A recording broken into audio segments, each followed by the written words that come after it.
آج ویو 360 میں امریکہ میں دوسرا سمٹ فار ڈیموکریسی شروع. پاکستان میں جمہوری عمل کو بچانے کے لیے اس وقت سیاسی مفاہمت کیوں ضروری ہے؟ کیا روسی فوجیوں پر یوکرین میں ہونے والے جنگی جرائم کا مقدمہ چلایا جا سکتا ہے؟ یہ یقینی طور پر انسانیت کے خلاف ایک جرم ہے. اور ریاست فلوریڈا میں برمی نسل کے اژدہوں سمیت بیرونی ممالک سے لائے جانے والے جانور ماحولیاتی نظام کے لیے خطرہ. ان چھپکلیوں کو جنوبی فلوریڈا میں گوفر کچھووں کے بلوں کو استعمال کرتے پایا گیا ہے.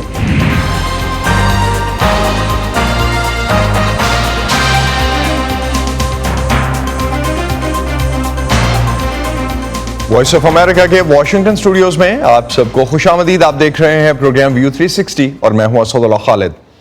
اکانومسٹ انٹیلیجنس یونٹ کی ڈیموکریسی انڈیکس کے مطابق 2022 کا سال دنیا میں جمہوریت کے لیے مجموعی طور پر مایوس کن تھا اور عالمی وبا سے منسلک پابندیاں اٹھائے جانے کے بعد بہتری کی جو امید کی جا رہی تھی وہ پوری نہیں ہوئی.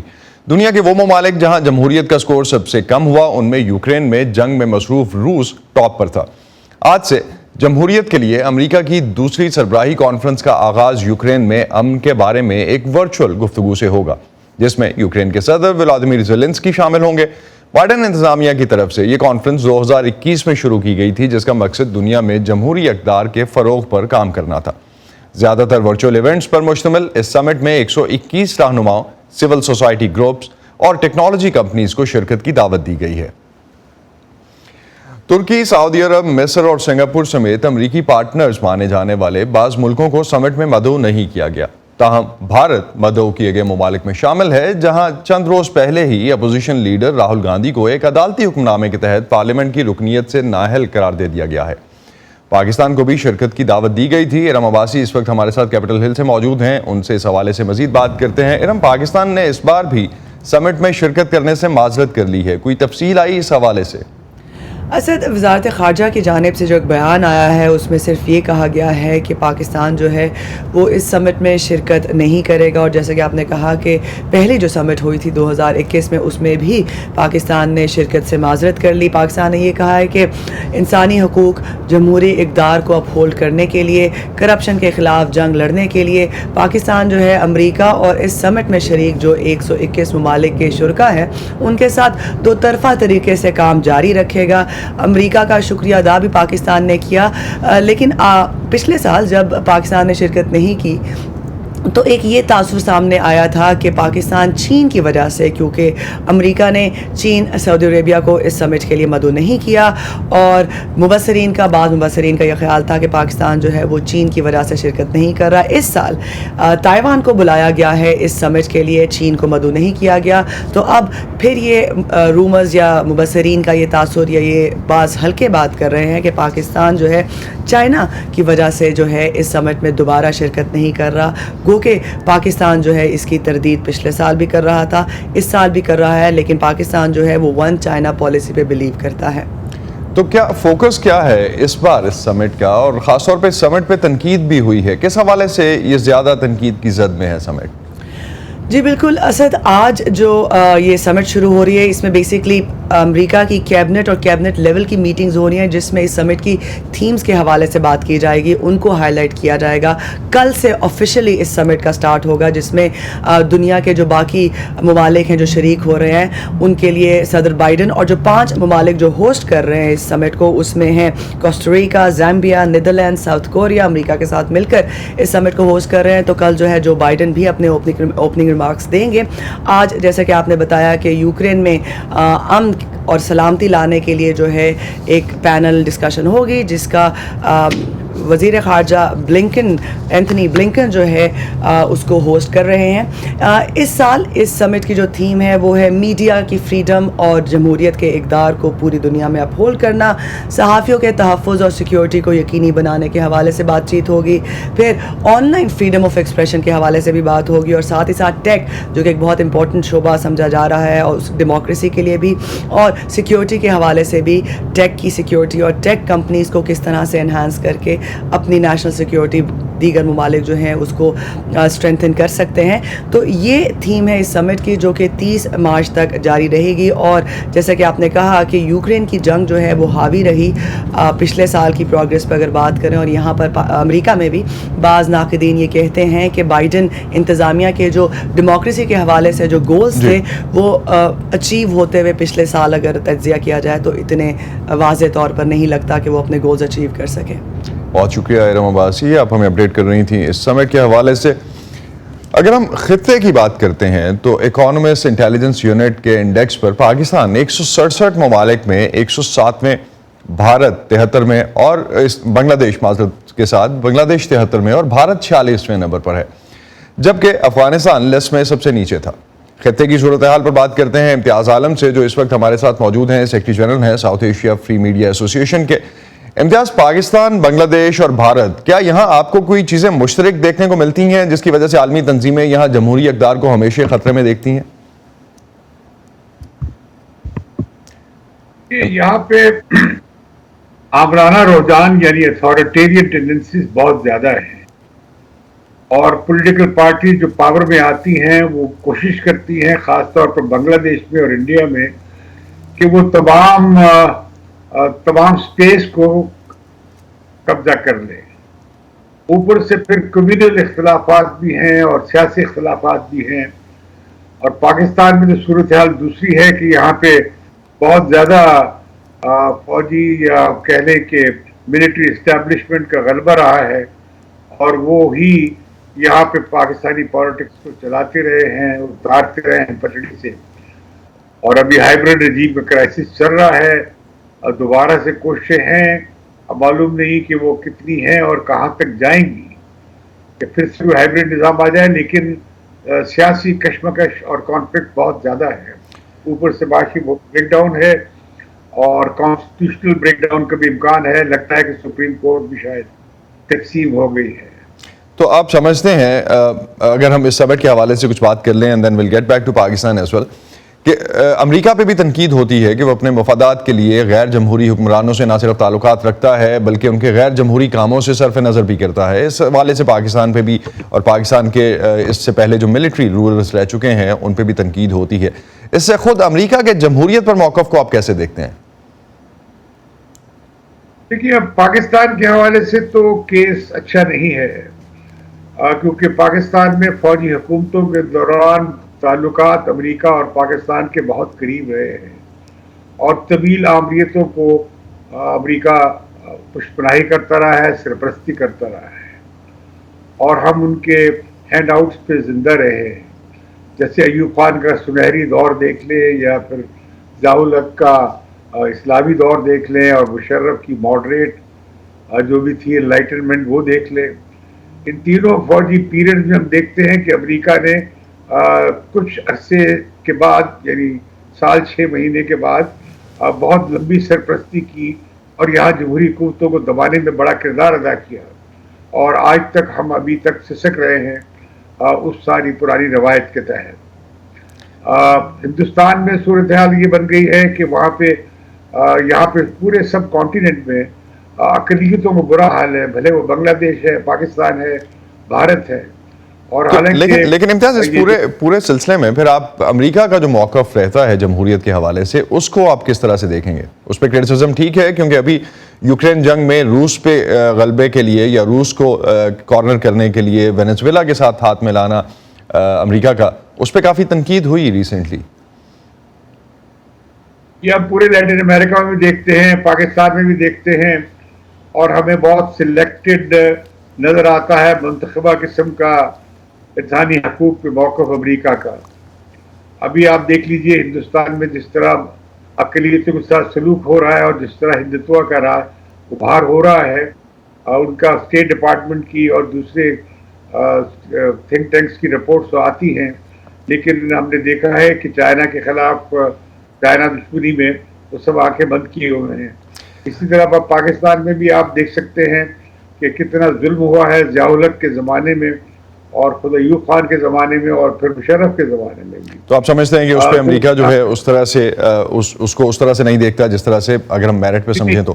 ایک چیز لاسٹ پہ امتیاز میں جاننا چاہوں گا, پاکستان ایک بار پھر ایسی جگہ پہ ہے جہاں سیاسی عدم استحکام ہے, اس کے علاوہ ملک کو معاشی اور سیکیورٹی کے چیلنجز کا سامنا ہے. آپ کو کتنی تشویش ہے کہ پاکستان میں جمہوری عمل معطل ہو سکتا ہے اور ادارے مزید کمزور ہو سکتے ہیں؟ اگر سیاسی قوتیں آپس میں کوئی سمجھوتا نہیں کرتی انتخابات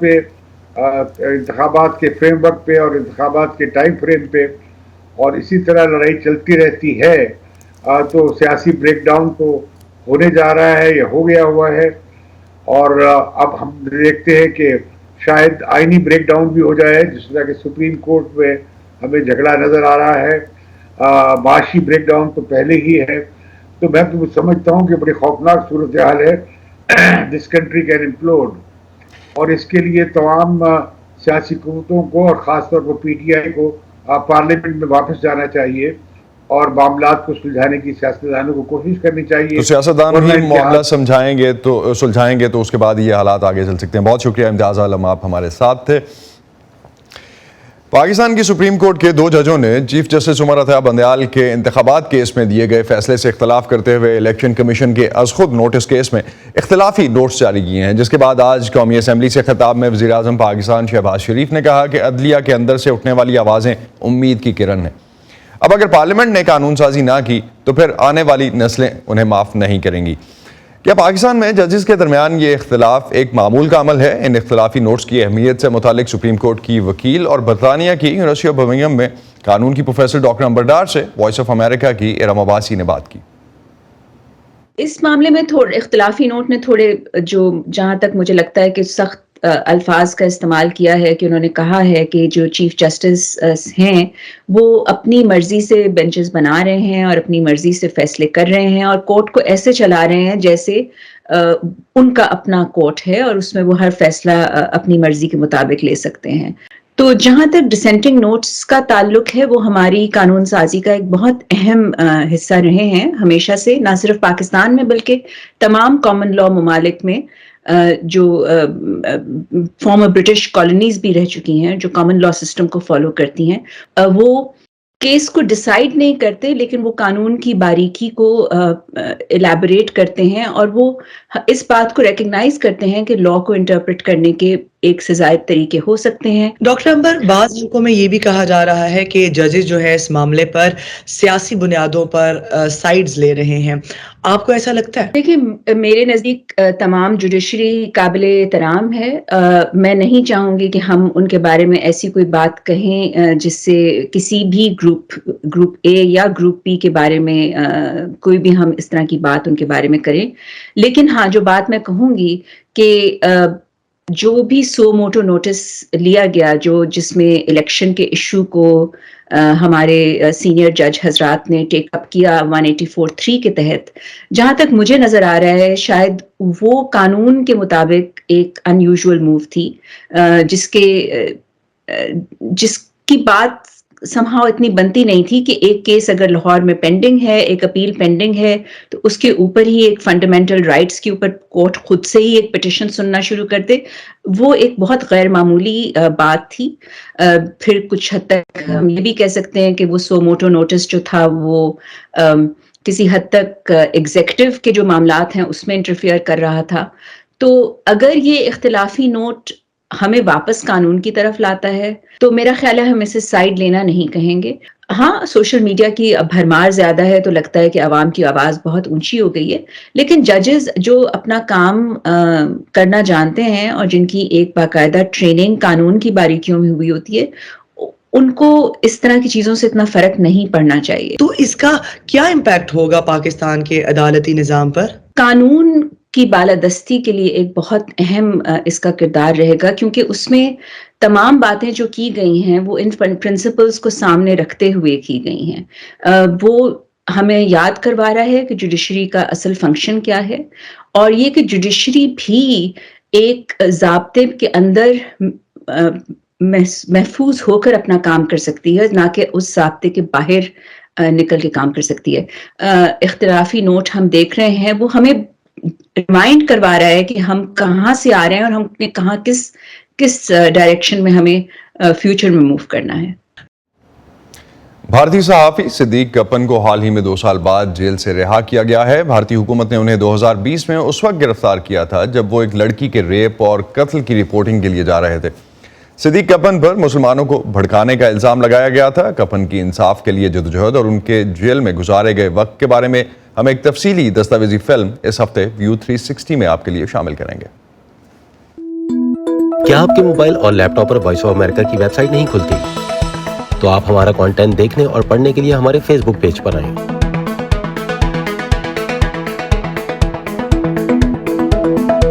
یا ہماری smart phone app download کریں جو ایپل اور اینڈرائیڈ دونوں ڈیوائسز کے لیے دستیاب ہے.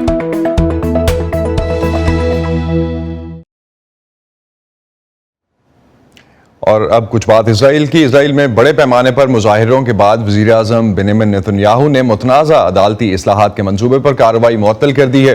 وزیر اعظم کے مجوزہ منصوبے کے خلاف ملک گیر احتجاج نے اس وقت شدت اختیار کر لی جب انہوں نے اتوار کو وزیر دفاع کو ان کے عہدے سے برطرف کر دیا. خبر رساں ادارے رائٹرز کے مطابق نیتن کے وزیر دفاع نے ایک بیان میں عدالتی اصلاحات پر کڑی نکتہ چینی کی تھی. ہزاروں مظاہرین نے یروشلم میں اسرائیلی پارلیمنٹ کے باہر احتجاج کیا. اسرائیل میں سب سے بڑی ٹریڈ یونین کی طرف سے ہڑتال کی کال کے بعد ملک میں بینکس بند ہو گئے تھے اور تل ابیب کے انٹرنیشنل ایئرپورٹ سے پروازیں معطل ہو کر رہ گئی تھیں. حال ہی میں سوشل میڈیا پر روسی فوجیوں کو یوکرین کے ایک جنگجو کو ہلاک کرنے کی ویڈیو منظر عام پر آنے کے بعد یوکرینی حکام روس کے خلاف جنگی جرائم کی تحقیقات کا مطالبہ کر رہے ہیں. لیکن اس مبینہ جرم پر مقدمہ کیسے چلایا جائے گا اور کیا اس سے روس کے جنگی جرائم ثابت کرنے میں کوئی مدد مل سکتی ہے؟ جانتے ہیں وائس آف امریکہ کی اس رپورٹ میں. 6 مارچ کو سوشل نیٹ ورکس پر ایک پرتشدد ویڈیو نمودار ہوئی جس میں روسی افواج کو ایک غیر مسلح جنگی قیدی کو قتل کرتے ہوئے دکھایا گیا ہے. یوکرین کی فوجی وردی پہنے ہوئے وہ خاموشی سے یوکرین زندہ باد کا نعرہ لگاتا ہے. یوکرینی حکام بین الاقوامی فوجداری عدالت یا ICC پر تحقیقات کے لیے زور دے رہے ہیں. یوکرین کے پروسیکیوٹر جنرل نے بعد میں بتایا کہ یوکرین نے ایک غیر مسلح قیدی کے قتل کے حوالے سے تحقیقات کا آغاز کیا ہے.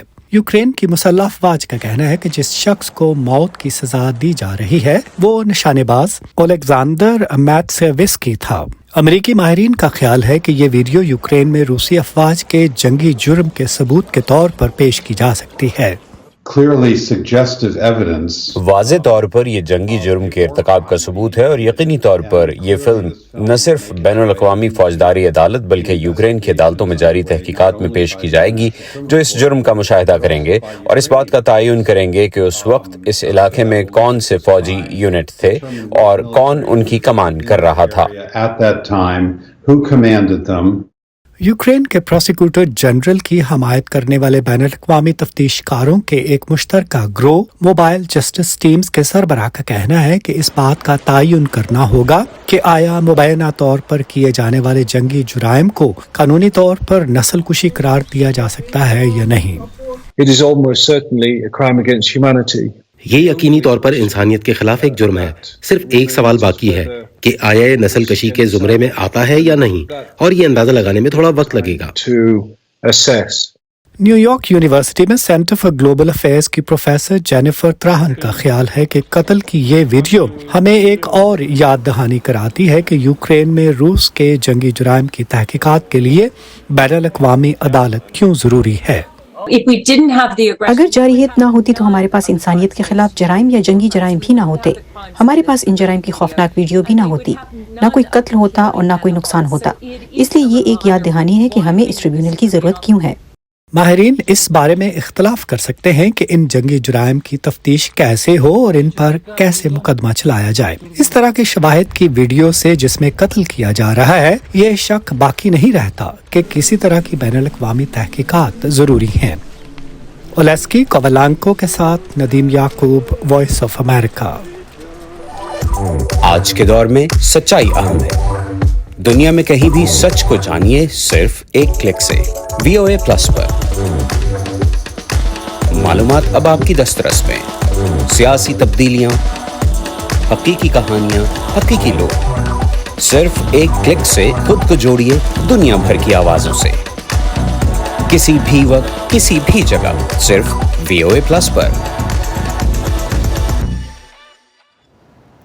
امریکی ریاست فلوریڈا کا گرم موسم لاکھوں لوگوں کو تو اپنی طرف متوجہ کرتا ہے، لیکن ساتھ ہی ساتھ کئی طرح کے جانوروں کو بھی جن کا وہاں کے لوگ خیر مقدم نہیں کرتے۔ کسی دوسری جگہ سے آنے والی جنگلی حیات نے فلوریڈا کے اس ماحولیاتی نظام کو شدید نقصان پہنچایا ہے، جو براعظم امریکہ میں غیر مقامی جانوروں کی یلغار کی وجہ سے سنگین ترین بحران کا گڑھ بن گیا ہے۔ فلوریڈا ہر سال غیر مقامی جانوروں سے نمٹنے کے لیے $50 کروڑ سے زیادہ کی رقم خرچ کرتا ہے، لیکن ماہرین کا کہنا ہے کہ وہ ماحولیاتی تحفظ کی اپنی اس جنگ میں کامیاب ہوتا دکھائی نہیں دے رہا۔ یہ ایک افریقی صحرائی کچھوا ہے جسے سلکاٹا بھی کہا جاتا ہے۔ یہ افریقی ابھاردار کچھوا بے ضرر نظر آتا ہے، لیکن ایسا نہیں ہے۔ یہ فلوریڈا کے ماحولیاتی نظام کے لیے اہمیت رکھنے والے مقامی کچھوے گوفر کے ساتھ مقامی وسائل کے حصول کا مقابلہ کرتا ہے۔ وہ زیر زمین ان بڑے بڑے بلوں کو کھودتے ہیں اور بہت سے دوسرے جانور بھی انہیں پناہ گاہ کے طور پر استعمال کرتے ہیں۔ اگر گوفر کچھوے کم ہو رہے ہیں اور وہ سینکڑوں دوسرے جانوروں کو مسکن فراہم کر رہے ہیں تو ان تمام دوسرے جانوروں کا کیا ہوگا؟ فلوریڈا میں غیر مقامی جانوروں کی سینکڑوں اقسام ہیں۔ بعض اپنے نئے مسکن پر قابض ہو جاتی ہیں اور ماحول کے لیے خطرہ پیدا کرتی ہیں۔ فطرت تنوع پر انحصار کرتی ہے اور جب تنوع نہیں رہتا تو اس کے لیے تباہی کا خطرہ بڑھ جاتا ہے۔ فلوریڈا ہر سال غیر مقامی جانوروں کو روکنے کے لیے $500 ملین سے زیادہ رقم خرچ کرتا ہے، لیکن کیا یہ ایک ہاری جانے والی جنگ ہے؟ ایک بار جب جنگل میں کوئی نسل بچے پیدا کرنا شروع کر دیتی ہے اور انہیں کوئی سازگار نظام مل جاتا ہے تو انہیں ختم کرنا تقریباً ناممکن ہو جاتا ہے۔ برمی اژدہے کی طرح 30 سال قبل بہت سے اژدہے ہریکین سے تباہ ہونے والی ایک مقامی افزائش گاہ سے فرار ہوئے تھے۔ آج فلوریڈا میں ہزاروں اژدہے موجود ہیں۔ یہ اژدہے ہمارے سب سے بڑے شکاری مگر مچھوں کی 2 اقسام کو علاقے سے نکال سکتے ہیں، اور پھر یہ کچھ دوسرے مقامی جانوروں کو ختم کر دیں گے جو چھوٹے ممالیاں ہیں، کچھ چھوٹے اور بڑے جنگلی چوہے، دلدلی خرگوش اور ایسے جانور جنہیں دوسرے جانوروں کی خوراک سمجھا جاتا ہے۔ تو یہ غیر مقامی جانور ہمارے آبائی جانوروں سے مقابلہ کرتے ہیں، اور چونکہ وہ زیادہ طاقتور ہیں اس لیے وہ اس جنگ کو جیت لیتے ہیں۔ بہت سے غیر مقامی جانور کبھی کسی کے پالتو تھے۔ یہ جانور بہت کچھ کر سکتے ہیں۔ آپ جانتے ہیں طوطے بہت شور کرتے ہیں، وہ تقریباً 80 سال زندہ رہتے ہیں۔ کچھوے واقعی بہت بڑے ہو سکتے ہیں اور 100 سال زندہ رہ سکتے ہیں۔ تو ایسے بہت سے جانوروں کو رکھنا ایک بڑی ذمہ داری ہے۔ کبھی کبھی لوگ انہیں نظر انداز کر دیتے ہیں اور یہ سوچ کر انہیں آزاد کر دیتے ہیں کہ فلوریڈا میں موسم بہت اچھا ہے۔ جنگلی خنزیر جنہیں صدیوں پہلے ہسپانوی سیاحوں نے متعارف کرایا تھا، فلوریڈا میں ہر جگہ موجود ہیں۔ وہ زمین کھود دیتے ہیں اور کبھی کبھی بحال کیے گئے پودوں کو تباہ کر دیتے ہیں۔ وہ اصل میں غیر مقامی پودوں کی اقسام کے لیے ایک اور بنیاد تیار کر دیتے ہیں اور پھر کھدی ہوئی مٹی کے علاقوں میں داخل ہو جاتے ہیں۔ تو وہ نہ صرف ہمارے بحال کیے گئے پودوں کو تباہ کر رہے ہیں بلکہ مزید غیر مقامی اقسام کے لیے ایک بنیاد بھی تیار کر رہے ہیں۔ نیچر کنزرویسی کی پریزرو مینیجر شیرل ملیٹ کہتی ہیں کہ ٹائیگر کریک پریزرو دنیا کے ایک انتہائی متنوع ایکو سسٹم ہے۔ یہ متنوع حیات کا ایک گڑھ ہے۔ ہمارے پاس بہت سی ایسی چیزیں ہیں جو کسی بھی دوسری جگہ اپنا وجود نہیں رکھتی، اور اگر ہم نے انہیں یہاں کھو دیا تو ہم انہیں کرۂ ارض پر پھر کبھی نہیں پا سکیں گے۔ جنگلی خنزیر جو نقصان کرتے ہیں ان کا پتہ چلانا آسان ہوتا ہے، لیکن شیرل ملیٹ غیر مقامی چھپکلیوں کی الغار کے بارے میں سب سے زیادہ فکر مند ہیں۔ ان چھپکلیوں کو جنوبی فلوریڈا میں گوفر کچھووں کے بلوں کو استعمال کرتے پایا گیا ہے۔ ماہرین کو ٹیگو چھپکلیوں کے پیٹ میں گوفر کچھووں کے بچے ملے ہیں۔ میں یہاں ان سے پہنچنے والے ممکنہ نقصان کے بارے میں واقعی فکر مند ہوں۔ فلوریڈا کے حکام غیر مقامی حیات سے نمٹنے کے لیے شکار، نگرانی، نایاب پالتو جانوروں کے تحفظ کے پروگرام اور دوسرے طریقے استعمال کرتے ہیں، لیکن یہ ایک ایسی جنگ ہے جس کا کوئی اختتام نظر نہیں آتا۔ ڈورا میکیور کی رپورٹ کے ساتھ عزیز احمد، وائس آف امریکہ۔ اسی پر ختم کرتے ہیں آج کا ویو 360۔ اسٹے سیف اور پاکستان اور خطے سمیت دنیا بھر کی اہم خبروں اور دلچسپ معلومات کے لیے آپ آ سکتے ہیں ہماری ویب سائٹ urduvoa.com پر۔ یہ سارا کانٹینٹ آپ کو ملے گا ہمارے سوشل میڈیا پلیٹ فارمز پر بھی، facebook.com/VOA Urdu، یوٹیوب پر ہمارا چینل ہے VOA Urdu کے نام سے، اور ٹویٹر، انسٹاگرام پر ہمارا ہینڈل ہے @VOA Urdu۔ اب تک کے لیے اتنا ہی۔ اسد اللہ خالد کو اجازت دیجیے، خدا حافظ۔